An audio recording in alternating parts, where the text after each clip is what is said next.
Hello everyone. आप सभी का फिर से स्वागत है। ये एनसीईआरटी बायोलॉजी का डिस्कशन है और हमारा आज का टॉपिक है पोषण, न्यूट्रिशन। अध्याय 6 है। तो चलिए स्टार्ट करते हैं। सबसे पहले न्यूट्रिएंट एंड न्यूट्रिशन के बारे में डिस्कस करेंगे। देखिए, जीवों को अपने शरीर के वृद्धि के लिए, ग्रोथ के लिए, विकास के लिए यानी डेवलपमेंट के लिए और मेंटेनेंस के लिए शरीर की जैविक प्रक्रियाओं को संपन्न करने के लिए ऊर्जा की, एनर्जी की आवश्यकता होती है। एनर्जी प्राप्त करने के लिए जीव विभिन्न प्रकार के भोज्य पदार्थों को ग्रहण करते हैं, जिन्हें पोषक तत्व या पोषक पदार्थ कहा जाता है। जीवों के द्वारा पोषक पदार्थों के माध्यम से अपने शरीर के वृद्धि, विकास और अनुरक्षण करने की संपूर्ण प्रक्रिया पोषण कहलाती है, न्यूट्रिशन कहलाती है। इसमें भोजन ग्रहण करने से लेकर उसका पाचन, संश्लेषण, स्वांगीकरण और शरीर के विभिन्न गतिविधियों में उपयोग होने वाली सभी क्रियाएं शामिल है। इसके बाद पोषक पदार्थों का जो वर्गीकरण है, इसके बारे में अगर बात करें तो जीवों के द्वारा ग्रहण किए जाने वाले सभी पोषक पदार्थ को मुख्यतः दो भागों में बांटा गया है। तो जो पोषक हैं, इनके दो भाग हैं। एक है कार्बनिक पोषक तत्व, दूसरा है अकार्बनिक पोषक तत्व। तो कार्बनिक पोषक तत्व कौन कौन से हैं? तो कार्बोहाइड्रेट है, लिपिड यानी वसा, प्रोटीन और विटामिन। कार्बोहाइड्रेट, लिपिड, प्रोटीन ये बृहद पोषक तत्व हैं। और अकार्बनिक जो पोषक तत्व है, इसके अंतर्गत खनिज लवण यानी calcium, potassium, sodium, phosphorus, chlorine और ये सूक्ष्म पोषक तत्व हैं। और अकार्बनिक पोषक तत्व के अंतर्गत जल आता है, इसको भी ध्यान में रखिएगा। विटामिन जो है कार्बनिक पोषक तत्व है, लेकिन ये सूक्ष्म पोषक तत्व हैं। इसके बाद पोषक तत्वों का जो वर्गीकरण है, इसके बारे में हम लोग डिस्कस करेंगे। तो पोषक तत्वों का चार वर्ग, मतलब कि चार वर्ग है, इनको चार वर्गों में वर्गीकृत किया गया है। जैसे पहला है आवश्यक पोषक तत्व, दूसरा है अनावश्यक, तीसरा है दीर्घ मात्रिक यानी मैक्रो और लघु मात्रिक यानी माइक्रो। तो आवश्यक पोषक तत्व किसे कहते हैं? तो ऐसे पोषक तत्व जिन्हें शरीर के द्वारा संश्लेषित नहीं किया जा सकता है, बल्कि बाहर से प्राप्त किया जाता है। अनिवार्य पोषक तत्व के अंतर्गत दीर्घ मात्रिक और लघु मात्रिक दोनों प्रकार के पोषक तत्व आते हैं। अनावश्यक जो पोषक तत्व है, यानी जो नॉन एसेंशियल न्यूट्रिएंट्स है, ये ऐसे पोषक तत्व होते हैं जो शरीर के या शरीर में स्वतः निर्मित होते हैं, शरीर के द्वारा निर्मित किए जाते हैं, और ये अनावश्यक पोषक तत्व कहलाते हैं। अनावश्यक पोषक तत्व के जो उदाहरण है, कोबाल्ट है, सिलिकॉन है, सोडियम, एल्यूमिनियम, लेड आदि। ठीक है। और जो मैक्रो न्यूट्रिएंट्स है यानी दीर्घ मात्रिक जो पोषक तत्व हैं, इनके उदाहरण याद रखिएगा। तो दीर्घ मात्रिक जो पोषक तत्व हैं, जैसे carbon, hydrogen, oxygen, nitrogen, phosphorus, potassium, magnesium, calcium, sulphur, लोहा, ये सभी मैक्रो न्यूट्रिएंट्स हैं। और ये ऐसे पोषक तत्व हैं जिनका उपयोग जीवों के द्वारा ऊर्जा वृद्धि और शरीर के कार्यों के लिए किया जाता है। इन पोषक तत्वों की शरीर में अत्यधिक मात्रा में आवश्यकता होती है।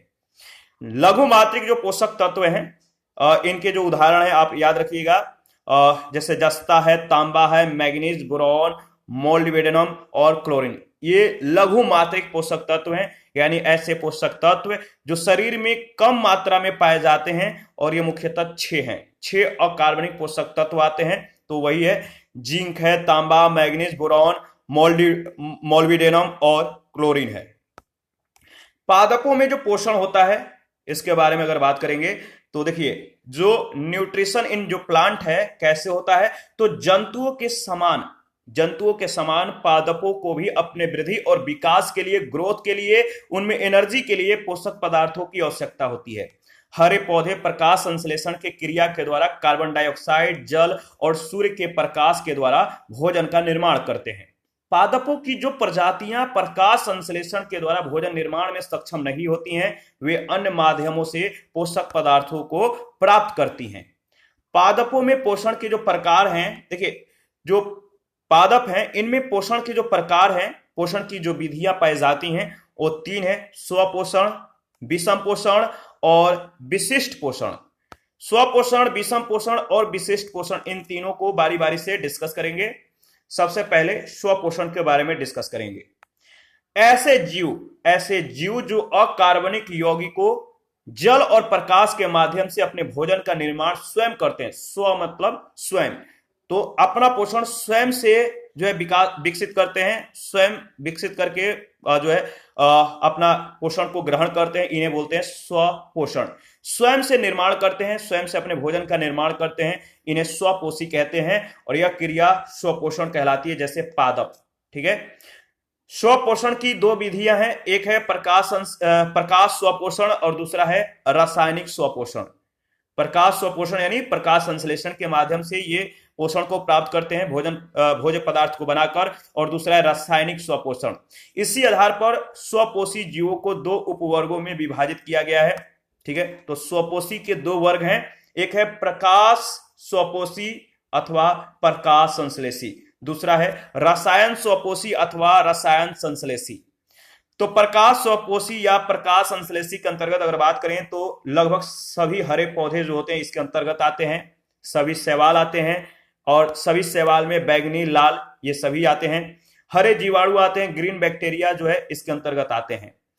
इसके बाद रसायन स्वपोषी या रसायन जो संश्लेषी है, इसके अंतर्गत नाइट्रीकरण जीवाणु, लौह जीवाणु, हाइड्रोजन जीवाणु और आपका सल्फर जीवाणु, मीथेन जीवाणु आदि आता है। ठीक है, याद रखिएगा। प्रकाश स्वपोषी अथवा प्रकाश संश्लेषी ऐसे जीव जो सूर्य के प्रकाश के उपस्थिति में हरित लवक यानी क्लोरोप्लास्ट के द्वारा जल और कार्बन डाइऑक्साइड के सहायता से कार्बनिक यौगिकों का निर्माण करते हैं, प्रकाश संश्लेषी जीव कहलाते हैं। अधिपादप यानी जो अधिपादप हैं, इनके बारे में अगर बात करें तो कुछ हरे पौधे जो आकार में बहुत छोटे होते हैं, बड़े वृक्षों के शाखाओं पर ये उगते हैं और अपना भोजन ये स्वयं बनाते हैं, और इन पौधों को अधिपादप कहा जाता है, जैसे फर्न, लाइकेन, शैवाल आदि। इसके बाद दूसरा है रसायन स्वपोषी अथवा रसायन संश्लेषी। देख, कुछ जीवाणु प्रकाश की अनुपस्थिति में भी अपना भोजन का निर्माण करने में सक्षम हो जाते हैं। ये जीवाणु भोज्य पदार्थों के संश्लेषण के लिए कुछ अकार्बनिक पदार्थों का जैविक ऑक्सीकरण यानी बायोलॉजिकल ऑक्सीडेशन करके रासायनिक ऊर्जा प्राप्त करते हैं। प्रकाश ऊर्जा के स्थान पर रासायनिक ऊर्जा के प्रयोग के कारण स्वपोषण की यह विधि रासायनिक संश्लेषण कहलाती है, जैसे में नाइट्रोसोमोनास और नाइट्रोसोकोकस। याद रखिएगा। आगे बढ़ते हैं। इसके बाद देखिए, अगर बात करें तो नेक्स्ट है विषम पोषण। विषम पोषण यानी कि पोषण की वह विधि जिसमें जीव जो है अपने भोजन का निर्माण स्वयं नहीं करता है। तो ऐसा जीव जो अपने भोजन का निर्माण स्वयं नहीं करता है, खुद से नहीं करता है, बल्कि अन्य पौधों या जंतुओं से अपना भोजन ग्रहण करता है, इन पादपों को विषम पोषी कहते हैं और यह प्रक्रिया विषम पोषण कहलाती है। ये पादप अपने भोजन के लिए अकार्बनिक पदार्थों पर निर्भर नहीं होते हैं, बल्कि कार्बनिक अणुओं की रासायनिक ऊर्जा का उपयोग करके अन्य कार्बनिक अणुओं का ये निर्माण करते हैं। विषमपोषी पादपों को दो उपवर्गों में पुनः विभाजित किया गया है। तो विषमपोषी जो पादप है इनके दो उपविभाग हैं, एक है परजीवी पादप, दूसरा है मृतोपजीवी पादप। परजीवी पादप और मृतोपजीवी पादप, और इन दोनों के बारे में डिस्कस करेंगे। पहला है परजीवी पादप, पैरासाइटिक प्लांट्स। देखिए, ऐसे पादप जो अपने भोजन के लिए दूसरे मतलब कि ऐसे पादप जो पैरासाइटिक जो प्लांट्स हैं, ये ऐसे पादप होते हैं जो ये ऐसे पौधे होते हैं जो अपने भोजन के लिए दूसरे जीवित पौधों और जंतुओं पर आश्रित रहते हैं, निर्भर रहते हैं, डिपेंड रहते हैं, और अपना भोजन प्राप्त करने की इनका यह विधि पोषण की परजैविक विधि कहलाती है। जो जीवधारी भोजन प्रदान करते हैं उन्हें पोषी कहते हैं, होस्ट कहते हैं, यानी मेन वही होते हैं और ये जो होते हैं पोषी होते हैं, होस्ट होते हैं। ठीक है, तो जो जीवधारी भोजन प्रदान करते हैं उन्हें पोषी कहते हैं। इसके बाद है परजीवी।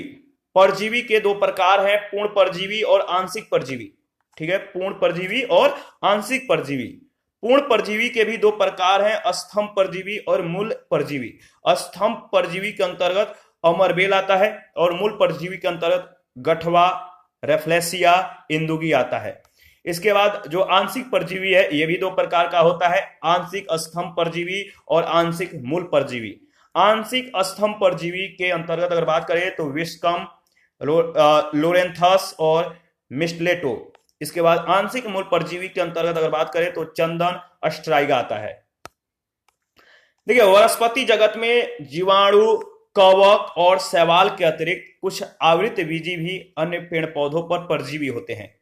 तो जो आवृत बीजी होते हैं, आवृत जो आवृत बीजी हैं इनके बारे में इससे पहले वाले सेशन में हम लोगों ने अच्छे से डिस्कस किया है। तो आवृत बीजी क्या है, किसे कहते हैं, इनका निर्माण कैसे होता है, इन सभी के बारे में पहले वाले सेशन में डिस्कस किया था हम लोगों ने, तो उसको एक बार आप रिवीजन कर लीजिएगा। तो कुछ आवृत बीजी भी अन्य पेड़ पौधों पर परजीवी होते हैं। परजीवी पौधों के शरीर का कोई भाग एक विशेष अंग में परिवर्तित हो जाता है जिसे परजीवी मूल कहते हैं। यह सामान्यतः चूसकों के रूप में जो है, शकर्स के रूप में जो है होते हैं। तो चूसकों के रूप में होता है। ये पोषक के शरीर की कोशिकाओं में पहुंचकर उनसे भोज्य पदार्थों का ये अवशोषण करते हैं। ठीक है, और जैसे में इसका जो उदाहरण है, जैसे अमरबेल, कस्कुटा, विस्कम, ओरोबेंकी यानी गठवा, लोरेंथस सिंतालम यानी चंदन, हाइवेंकी, डोडर, रेफ्लेसिया और सैंगुइनिया आदि। इसके बाद है मृतोपजीवी पादप। दूसरा, ऐसे पादप सड़े गले जैविक पदार्थों से भोजन प्राप्त करते हैं, यानी मृत जीवों का विघटन करके उनसे कार्बनिक यौगिकों का अवशोषण करते हैं, और इस प्रकार की पोषण विधि को मृतोपजीवी विधि कहते हैं। याद रखिएगा, मृतोपजीवी विधि कहते हैं। और मृतोपजीवी जीवाणुओं के द्वारा दूध का खट्टा होना, दही का जमना, सिरका का निर्माण, ये सभी प्रक्रियाएं मृतोपजीवी जीवाणुओं के द्वारा संपन्न होती हैं। विभिन्न प्रकार के जीवाणु यानी बैक्टीरिया और फंगी पौधों और जंतुओं के मृत शरीर और मल मूत्र को विघटित करके उनसे खनिज तत्वों या कार्बनिक यौगिकों का अवशोषण करके जो है क्या करते हैं, अब मतलब कि प्रकृति में ये जो मृतोपजीवी जीवाणु है प्रकृति में अवशिष्ट पदार्थों की सफाई करते हैं, यानी प्रकृति को साफ सुथरा रखने में भी इनका भूमिका होता है। याद रखिएगा। इसके बाद अगर बात करें तो पोलीपेरस, मशरूम, म्यूकस, राइजोपस, ईस्ट आदि ये सभी मृतोपजीवी के उदाहरण हैं। न्योसिया नामक आर्किड दलदल में उगने के कारण एक कवक मूलों के द्वारा अवशोषण करते हैं, और मोनोट्रोपा यूनिफ्लोरा सहजीवी मृतोपजीवी का एक उदाहरण है, एक एग्जाम्पल है। विशिष्ट पोषण, विशिष्ट पोषण के बारे में अगर बात करें यानी स्पेसिफिक न्यूट्रिशन। पादप में पोषण, स्वपोषण और विषम पोषण की समान विधियों के अतिरिक्त सहजीवी और कीटभक्षी नामक दो पादपों का वर्गीकरण किया गया। विशिष्ट पोषण के अंतर्गत पादपों का वर्गीकरण निम्नवत है। विशिष्ट पोषण वाले जो पादप हैं इनके दो वर्ग हैं, एक है सहजीवी, दूसरा कीटभक्षी। देखिए, सहजीवी के अंतर्गत अगर बात करें तो लाइकेन, जड़ ग्रंथियां और कवक मूल हैं, और कीटभक्षी के अंतर्गत अगर बात करें तो ड्रोसेरा, यूट्रिकुलेरिया या ब्लेडरवॉट, नेफेंथिस, डायोनिया यानी बीनस फ्लाइट ट्रेप, ये सभी कीटभक्षी पौधे हैं, यानी इनके अंतर्गत आते हैं। देखिए, सहजीवी पादप के बारे में अगर बात करें तो जब दो पौधे परस्पर एक दूसरे के लिए लाभकारी होते हैं तब ऐसे पौधों को सहजीवी पौधे कहते हैं। एक दूसरे पर ये डिपेंड रहते हैं, एक दूसरे की भूमिकाओं को ये शेयर करते हैं, और इस प्रकार का जो संबंध होता है वो सहजीविता कहलाता है। क्या कहलाता है? सहजीविता कहलाता है। और इसका जो उदाहरण है लाइकेन है, ठीक है, शैवाल, लाइकेन, याद रखिए, लाइकेन, शैवाल और कवक के मध्य सहजीवी संबंध का ये उदाहरण है, आप याद रखिएगा। तो लाइकेन, शैवाल, कवक के मध्य सहजीवी संबंध होता है। शैवाल में क्लोरोफिल उपस्थित होता है जबकि कवक में क्लोरोफिल अनुपस्थित होता है। कवक शैवाल को आवास, जल और पोषक तत्व प्रदान करता है जबकि शैवाल प्रकाश संश्लेषण के द्वारा संश्लेषित खाद्य कवक को देता है। दूसरा, कीटभक्षी पौधा या पादप। ये पौधे ऐसे स्थानों पर पाए जाते हैं जहां नाइट्रोजन की कमी होती है। तो जो कीटभक्षी पौधे होते हैं वहां पे इनका विकास होता है जहां पे नाइट्रोजन का कमी होता है, नाइट्रोजन की कमी पाया जाता है, और इस कमी को ये पूर्ण करने के लिए कीटों का ये भक्षण करते हैं, कीटों को ये खाते हैं। ऐसे पौधों को कीटभक्षी या मांसाहारी पौधे कहते हैं, जैसे ड्रोसेरा, डायोनिया, नेफेंथिस और यूट्रिकुलेरिया आदि। ये सभी कीटभक्षी पादप के उदाहरण हैं, और इनकी संरचना घड़े जैसी होती हैं जो पत्ती का रूपांतरित रूप है, और इसके ऊपर मुख जैसा खुला हुआ भाग होता है जिसके ऊपर एक ढक्कन लगा रहता है, और इसके अंदर की ओर मुड़े हुए रोम होते हैं। ये पौधे कीटों को अपने रंग रूप के द्वारा आकर्षित करते हैं और अपने भीतर बंद कर लेते हैं, और इन पौधों में विशेष पाचक रस पाए जाते हैं जो कीटों का पाचन करके उनमें उपस्थित नाइट्रोजन युक्त पदार्थों को अवशोषित कर लेते हैं। विश्व में कीटभक्षी पौधों की लगभग 450 प्रजातियां पाई जाती हैं। भारत में ये पौधे कश्मीर, नैनीताल, दार्जिलिंग आदि स्थानों पर पाए जाते हैं, याद रखिएगा। इसके बाद है प्रकाश संश्लेषण, फोटोसिंथेसिस, इसके बारे में डिस्कस करेंगे, इंपॉर्टेंट है। प्रकाश संश्लेषण मतलब कि जो फोटोसिंथेसिस है, यह वह उपचायक क्रिया है। प्रकाश संश्लेषण वह उपचायक क्रिया है जिसके द्वारा पादप अकार्बनिक सरल यौगिकों जल यानी H2O, CO2 को प्रकाशीय ऊर्जा की उपस्थिति में कार्बोहाइड्रेट के रूप में परिवर्तित कर देते हैं। तो H2O, ठीक है, तथा कार्बन डाइऑक्साइड क्या करते हैं, CO2 ये प्रकाशीय ऊर्जा की उपस्थिति में कार्बोहाइड्रेट के रूप में इनका परिवर्तन हो जाता है। पौधों में होने वाली यह क्रिया जो होता है इसे पर्णहरित या हरित लवक की उपस्थिति में होता है। जो यह क्रिया होता है फोटोसिंथेसिस का, ये पर्णहरित या हरित लवक के पौधों में जो ये जो क्लोरोफिल उपस्थित होता है, इसी की उपस्थिति में यह संपूर्ण प्रक्रिया जो है मतलब कि पूरा होता है और इसमें ऑक्सीजन उप उत्पाद के रूप में निकलती है। तो यहाँ पे आप देख सकते हैं जो प्रकाश संश्लेषण की क्रिया किस तरह से होती है, फोटोसिंथेसिस। और देखिए ये है सूर्य का प्रकाश, जब पौधे पर पड़ते हैं तो पौधे क्या करते हैं, सूर्य के प्रकाश, कार्बन डाइऑक्साइड और जल की उपस्थिति में अपना भोजन निर्माण करते हैं। और ये पौधे जो होते हैं ये ग्लूकोज और ऑक्सीजन का निर्माण करते हैं, हरे पौधे। तो आप इस फिगर को समझने की कोशिश कीजिएगा। तो CO2 और H2O को, मतलब CO2 और H2 मिलकर सूर्य के प्रकाश और क्लोरोफिल की उपस्थिति में ग्लूकोज और क्या करते हैं, ऑक्सीजन का निर्माण करते हैं, ठीक है। तो कार्बन डाइऑक्साइड और जल के उपस्थिति में इन दोनों को मिलने के बाद सूर्य के प्रकाश और क्लोरोफिल की उपस्थिति में ग्लूकोज और ऑक्सीजन का निर्माण होता है। देखिए जो सभी हरे पादप जो होते हैं, सभी हरे पादप और नील हरित शैवाल ये प्रकाश संश्लेषण करते हैं, इसीलिए इन्हें स्वपोषी कहते हैं। ये स्वयं से अपना भोजन का निर्माण करते हैं। प्रकाश संश्लेषण के लिए जो आवश्यक तत्व है, इन तत्वों के बारे में डिस्कस करेंगे। तो याद रखिएगा जो प्रकाश संश्लेषण के लिए जो आवश्यक तत्व होते हैं, जैसे CO2, प्रकाश संश्लेषण के प्रक्रिया में कार्बोहाइड्रेट यानी ग्लूकोज के संश्लेषण के लिए कार्बन डाइऑक्साइड कच्चे पदार्थ के रूप में प्रयुक्त की जाती है, इसका उपयोग किया जाता है। और स्थलीय पौधे इससे वायुमंडल से प्राप्त करते हैं, परंतु जलमग्न पौधे जो एक्वेटिक प्लांट्स होते हैं, ये जल में घुली CO2 पर निर्भर मतलब कि रहते हैं, इनको जल में घुली CO2 पर निर्भर रहना पड़ता है। ठीक है। इसके बाद अगर बात करें तो प्रकाशीय तीव्रता कम होने, प्रातः या सायंकाल यानी सुबह के समय या इवनिंग के समय, इस स्थिति में क्या होता है, जब प्रकाशीय तीव्रता यानी प्रकाश कम हो जाता है तो इस स्थिति में प्रकाश संश्लेषण की क्रिया में संचित की गई CO2 की मात्रा और पौधों के द्वारा श्वसन क्रिया के दौरान मुक्त की गई CO2 की मात्रा बराबर होती है और ऐसी स्थिति संतुलन बिंदु कहलाती है, यानी कंपोजिशन जो है पॉइंट कहलाती है। रात्रि में पौधों के द्वारा, रात्रि में यानी नाइट के समय पौधे के द्वारा प्रकाश संश्लेषण की क्रिया नहीं होती है, बल्कि पौधे कार्बन डाइऑक्साइड को छोड़ते हैं, ठीक है, नाइट में, रात्रि में। जल यानी H2O, जल प्रकाश संश्लेषण की क्रिया में एक कच्चे पदार्थ के रूप में यानी रॉ सब्सटेंसेस के रूप में जो है ये कार्य करते हैं। जल से प्राप्त हाइड्रोजन, CO2 यानी कार्बन डाइऑक्साइड और अपचयन जो है, इनका जो हाइड्रोजन जो होता है या CO2 जो होता है, इनका अपचयन होता है, रिडक्शन होता है और पौधों की जो जड़ें हैं पराशण के यानी ऑस्मोसिस के माध्यम से जल को अवशोषित करती हैं और जाइलम ऊतक के द्वारा पत्तियों तक ये पहुंचा देती हैं। जाइलम यानी जल को। सूर्य के प्रकाश की उपस्थिति में जल का विखंडन इस प्रकार होता है। तो विखंडन किस तरह से होता है सूर्य के प्रकाश की उपस्थिति में? तो जो आपका अगर बात करें तो HO जो है ये सूर्य के प्रकाश की उपस्थिति में इनका विखंडन हाइड्रोजन और ऑक्सीजन के रूप में होता है और 2 इलेक्ट्रॉन, याद रखिएगा। इसके बाद क्लोरोफिल जो है पर्णहरित, इसके बारे में अगर बात करें तो पर्णहरित या क्लोरोफिल हरे रंग का वर्णक है जो मुख्यतः ये पत्तियों में पाए जाते हैं और पर्णहरित यानी क्लोरोफिल के कारण ही पत्तियों का जो रंग होता है वो हरा होता है। तो ये पत्तियों में पाए जाते हैं, इनका रंग हरा होता है और ये प्रकाश संश्लेषण के लिए क्लोरोफिल अति आवश्यक हो जाता है।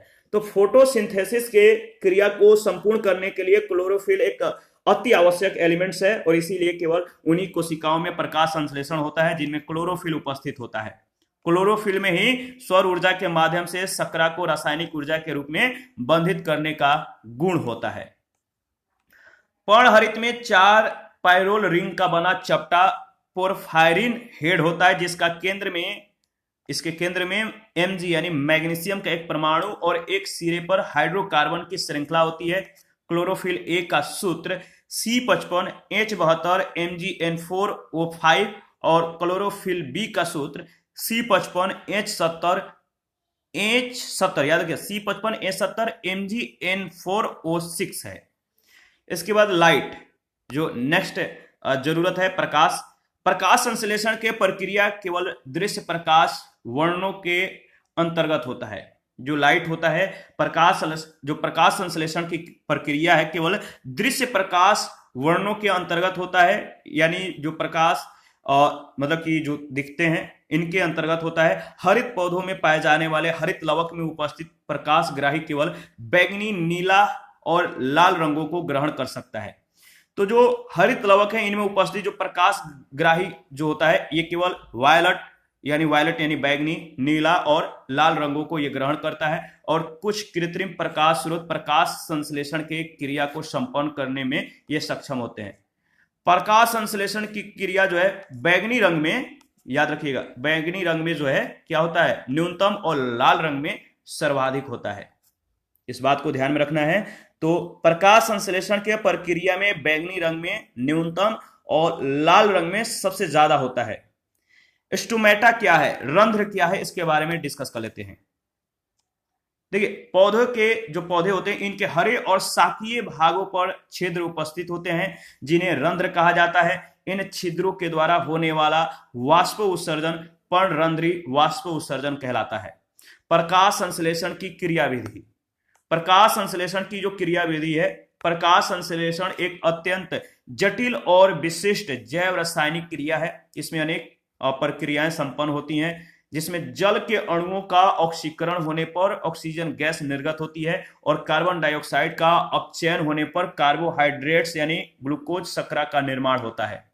कार्बोहाइड्रेटेड के निर्माण के लिए स्वांगीकरण, याद रखिएगा, स्वांगीकरण जो है शक्तियों के रूप में एटीपी, NADPH और H- की आवश्यकता होती है। प्रकाश संश्लेषण की क्रिया दो प्रवस्थाओं यानी 2 फेज में संपन्न होती है।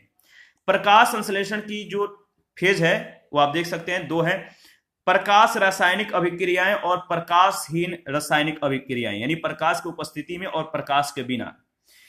तो प्रकाश रासायनिक जो अभिक्रियाएं हैं ये अभिक्रियाएं पर्णहरित के ग्रेना में संपन्न होती हैं, और जो प्रकाशहीन रासायनिक अभिक्रियाएं हैं ये अभिक्रियाएं पर्णहरित के स्ट्रोमा में संपन्न होती हैं। तो प्रकाश रासायनिक अभिक्रिया ग्रेना में संपन्न होती है और प्रकाशहीन रासायनिक अभिक्रिया स्ट्रोमा में संपन्न होती है। पहला है प्रकाश रासायनिक अभिक्रियाएं। प्रकाश रासायनिक अभिक्रियाओं के बारे में अगर बात करें तो इस अभिक्रियाओं में प्रकाश संश्लेषण के वे सभी पद सम्मिलित हैं जिनके लिए प्रकाश अनिवार्य है।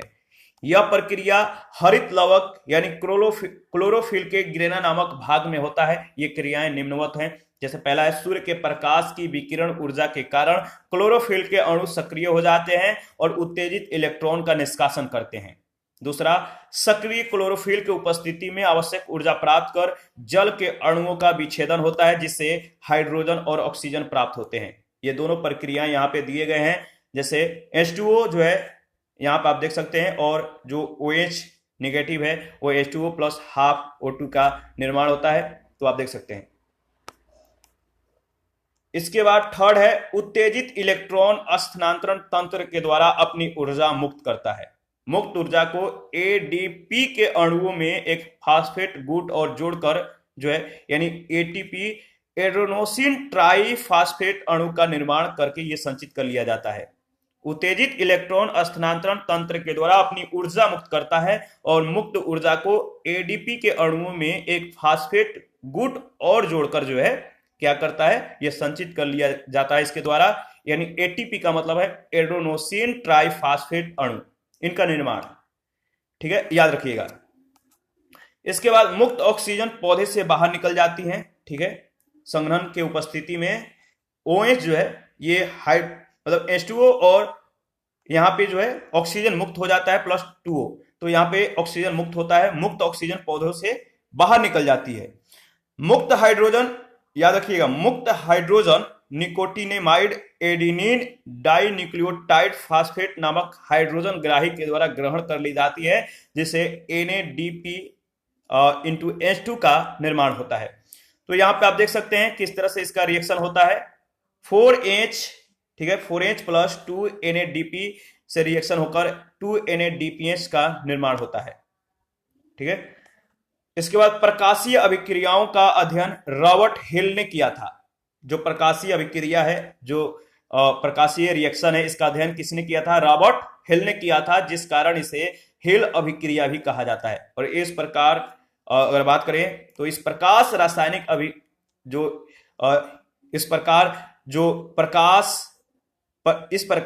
प्रकाश रासायनिक अभिक्रिया में जो होता है, जैसे पहला है एटीपी यानी एडिनोसिन ट्राइफॉस्फेट का निर्माण होता है। प्रकाश रासायनिक अभिक्रिया में एटीपी का निर्माण NADPH2 बनता है, यानी निकोटिनेमाइड एडिनिन डाइन्यूक्लियोटाइड का निर्माण होता है। ठीक है, O2 विमुक्त होती है। ठीक है, और प्रकाश संश्लेषण की क्रिया में एटीपी के निर्माण को प्रकाश फास्फोरिलीकरण कहते हैं। क्या कहते हैं? प्रकाश फास्फोरिलीकरण।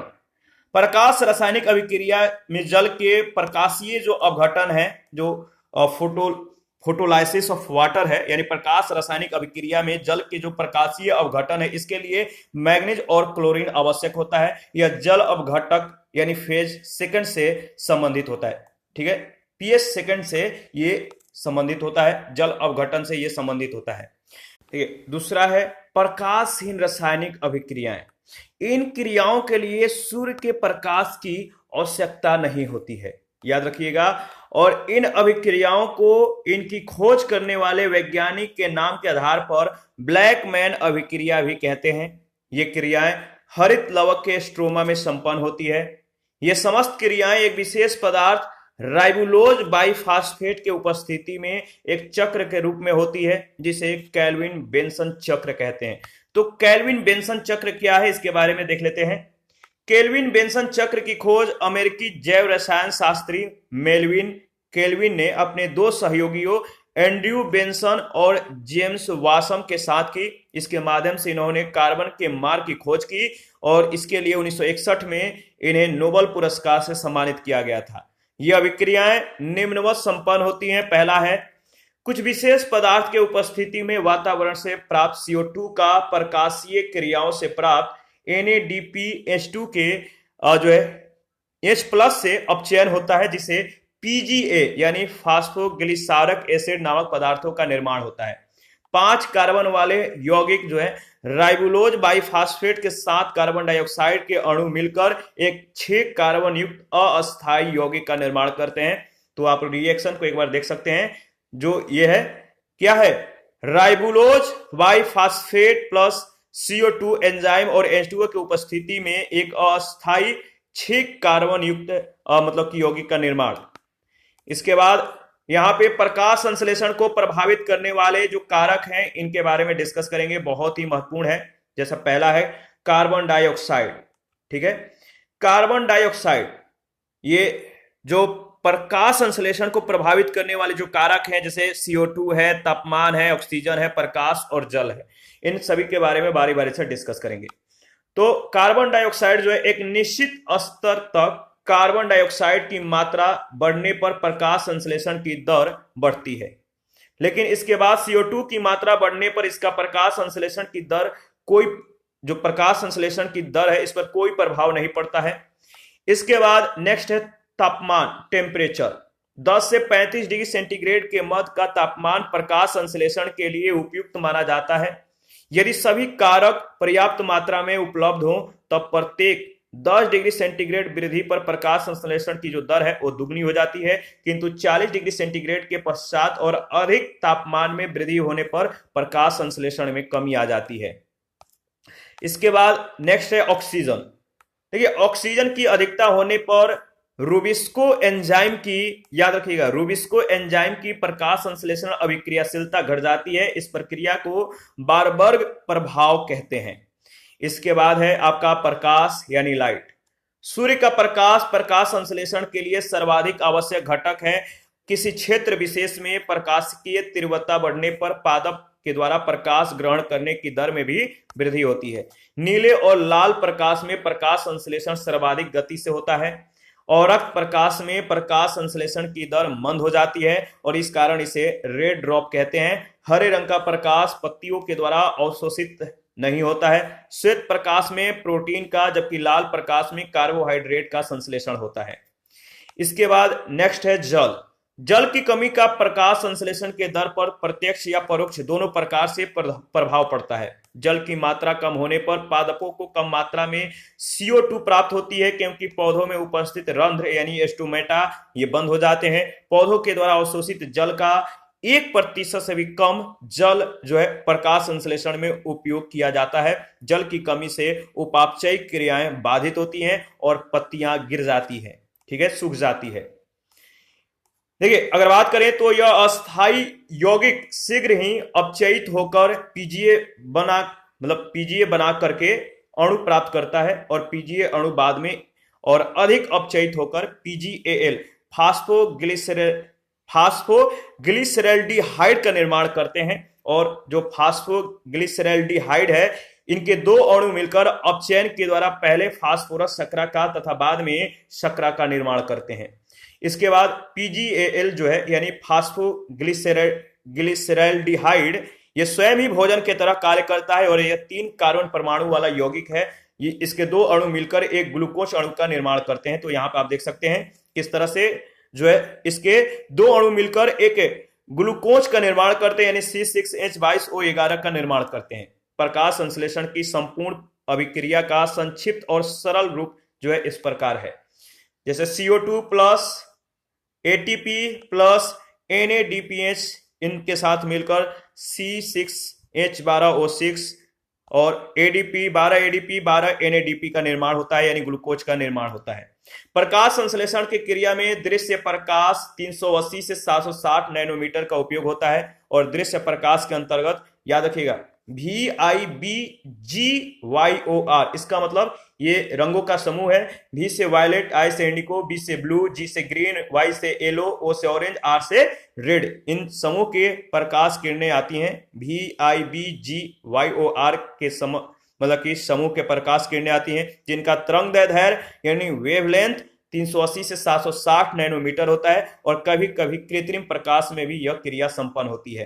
प्रकाश संश्लेषण के लिए प्रकाश संश्लेषण है यानी फोटोसिंथेसिस के लिए जो रेड लाइट है, जो लाल प्रकाश है, यह अधिक उपयोगी होता है, मस्ट इफेक्टिव होता है, और जो वायलेट लाइट होता है, बैंगनी रंग का जो प्रकाश होता है, ये कम उपयोगी होता है। ठीक है, इसी के साथ आज का सेशन समाप्त करते हैं। नेक्स्ट सेशन में नाइट्रोजन स्थिरीकरण से जो है हम लोग कवर करेंगे। आप अपना प्रतिक्रिया देते रहिए, आपके प्रतिक्रियाओं का हमें बेसब्री से इंतजार रहता है। और जिन लोगों ने Telegram channel, Telegram quiz group, Facebook page, Instagram को ज्वाइन नहीं किया है, वीडियो के डिस्क्रिप्शन बॉक्स में उसका लिंक है, आप ज्वाइन कर सकते हैं। और पीडीएफ जो है एनसीईआरटी बायोलॉजी और एनसीईआरटी की जितने भी बुकें हैं जो मतलब कि चैनल पे पढ़ाया जा चुका है, उनका पीडीएफ अवेलेबल है, चाहे घटना चक्र का हो या बीपीएससी से रिलेटेड हो, ये सभी बुक जो है अवेलेबल है। और प्ले लिस्ट में उसका लेक्चर्स भी मिल जाएंगे, तो लेक्चर को आप देख लीजिए। अगर आपको लगता है कि उसका पीडीएफ जरूरी है तो पीडीएफ ले सकते हैं, अवेलेबल है। इसके लिए Telegram channel, Telegram quiz group या चैनल के कम्युनिटी बॉक्स में जाइए,